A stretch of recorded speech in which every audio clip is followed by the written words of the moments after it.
3 साल पहले हमारी मुलाकात एक एकेडमी में हुई थी। हम दोनों बहुत अच्छे दोस्त बन गए। फिर हमें एक दूसरे से बेइंतहा मोहब्बत हो गई।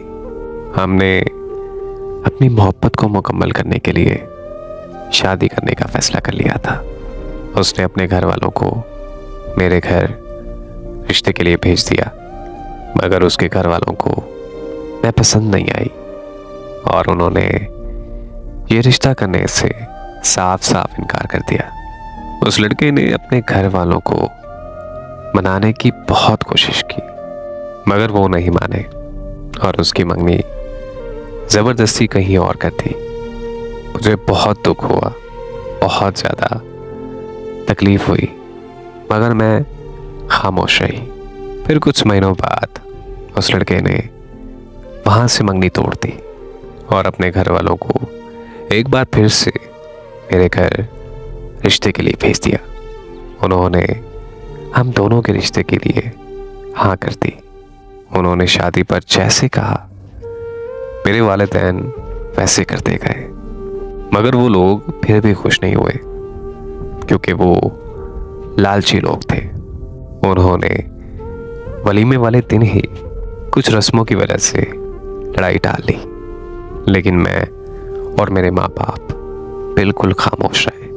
फिर मेरी सास और मेरी बेवा नंद मुझे रोज़ तरह तरह की बातें सुनाती और जब मैं उनके आगे कोई जवाब देती तो मेरे वालिदैन को बुला लिया जाता।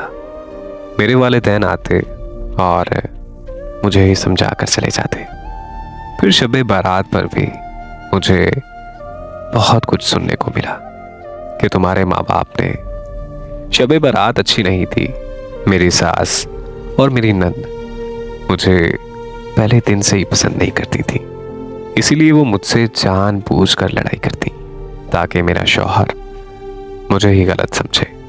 और वो एक दिन अपने मकसद में कामयाब हो गई क्योंकि मेरा शौहर भी अपनी बहन और अपनी माँ की साइड लेने लगा। और फिर एक दिन मैं अपने माँ बाप से मिलने आई तो मेरे ससुराल में पड़ा कीमती जेवर चोरी हो गया और इल्ज़ाम मुझ पर लगा कि वो जेवर मैं अपने साथ अपने माँ बाप के घर ले आई हूँ।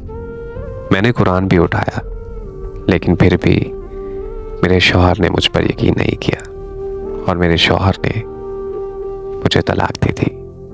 हकीकत तो ये थी कि मेरा शौहर मुझसे बागी हो चुका था और उसने जानबूझकर वो ज़ेवर गायब किया था क्योंकि वो मुझसे अपनी जान छुड़वाना चाहता था और फिर मुझ पर इल्ज़ाम लगाकर मुझे छोड़ दिया ताकि ज़माना मुझे ही गलत समझे। मेरी ज़िंदगी तबाह करके उसने आज दूसरी शादी कर ली है। आज मैं ये सोच कर रोती हूँ कि मोहब्बत ने मुझे आखिर क्या दिया। बस उस मोहब्बत ने मेरी ज़िंदगी को तबाह कर दिया।